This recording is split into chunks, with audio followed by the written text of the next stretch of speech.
हुजूर बाबा सावन सिंह जी महाराज की जय।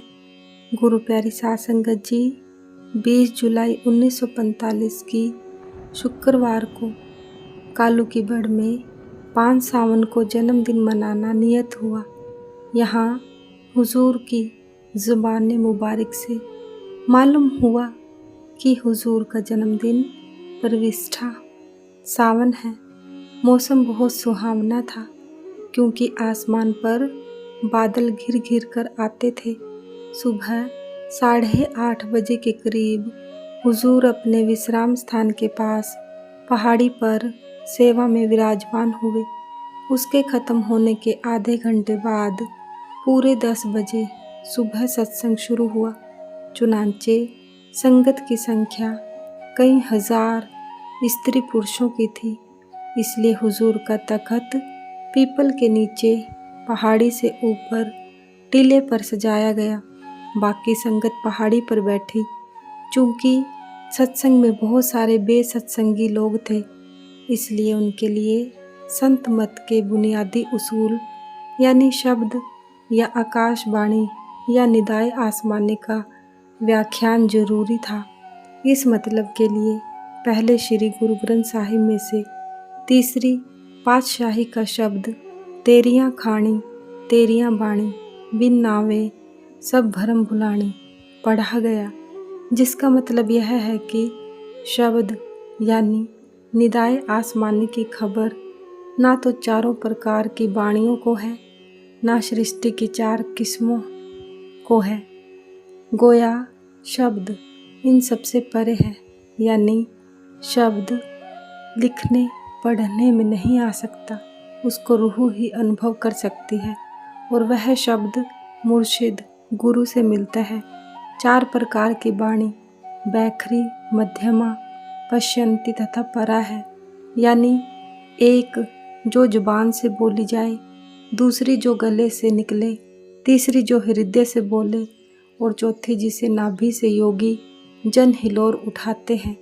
4 प्रकार की खाने हैं, अंडज, जेरज, सवेदज, उद्भिज, यानी एक वह जो अंडे से निकलती है, दूसरी वह जो झिल्ली में लिपटी हुई पैदा होती है, तीसरी जो मौसम की तब्दीली से मच्छर, बीर भूटियाँ आदि पैदा हो जाती हैं और चौथी नबातात, घास फूस आदि।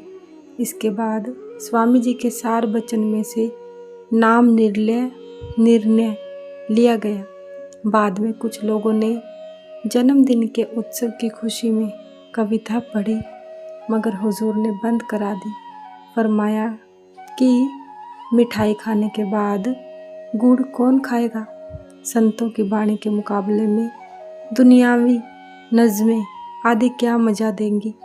लोगों की भीड़ ने सब पहाड़ियों को भरा हुआ था और चूंकि बहुत सारी संगत कांगड़ा के ज़िले से शाम के 4 बजे के बाद पहुंची, इसलिए दोबारा सत्संग शाम के 6 बजे करना जरूरी ख्याल किया गया। संगत सुबह से ज़्यादा थी, बहुत ज़्यादा थी। पहले हुजूर स्वामी जी की वाणी से सतगुरु का नाम पुकारो, सतगुरु को हीरे धारो लिया गया। उसके बाद गुरु रामदास जी का शब्द रामा रम रामो सुन मन भीजय लिया गया। गुरु साहिब की पहली ही कड़ी का यह मतलब है कि राम न सिर्फ मानने का विषय है बल्कि सुनने का भी विषय है। जैसे कि बाइबल में आया है, कलाम ही खुदा था। सत्संग के बाद डाक सुनने के लिए हुजूर पूरब की तरफ पहाड़ी पर जहाँ की सुनसान है तशरीफ़ ले गए। वहाँ कुछ डाक सुनी थी कि अंधेरा हो गया, बाकी डाक दूसरे दिन पर छोड़ दी गई। कल को नाम दिया जाएगा। 22 जुलाई 1945 को एक पंडित जी महाराज जो लाहौर से धर्मशाला, महंतों में सत्संग व दूसरे स्थानों पर कथा करने आए थे।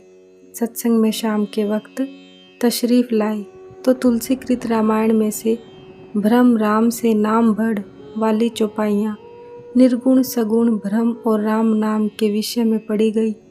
लाला ठंडीराम जी ने जो रामायण के ज्ञाता है कथा की, बीच बीच में हुजूर महाराज जी ने भी वचन किए।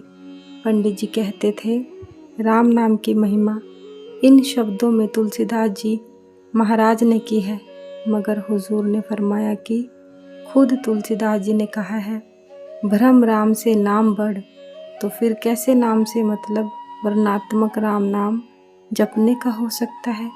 इससे मतलब धुनात्मक नाम का है, जिसको श्री गुरु ग्रंथ साहिब में शब्द करके बयान किया गया है। सगुण भ्रम यानी राम ने तो सिर्फ अहिल्या और सुग्रीव आदि कुछ लोगों को मुक्ति दी थी, मगर नाम ने अनेक पापियों को भव सागर से पार कर दिया। इसके बाद तुलसी साहिब की घट रामायण में से यह शब्द लिया गया, अमर बूटी मोरे यार प्यार पिया ने दई, काटी जम की जाल काल डर न रही। अमर बूटी क्या है? धुनात्मक नाम, जो कि हर एक स्त्री पुरुष के अंदर हर वक्त आवाज़ हो रही है। उससे नरकों से बचाव और आवागमन तथा 84 से छुटकारा हो सकता है। संसार की सब आत्माएं काल यानी शैतान के हवाले हैं और इस संसार का सारा इंतजाम उसी के हवाले है। दयाल उससे परे है, उसका रूप शब्द है। मैं पिए मोर अनूप, रूप पिए मैं गई, दरसे एक नूर सूर श्रुति से भई। जब मेरा दयाल पुरुष से मिलाप हो गया तो मेरी रूह बहादुर हो गई। जुग जुग अमर अहवात, साथ पिए के सखी, जाव न आवो हाथ, साथ पिए के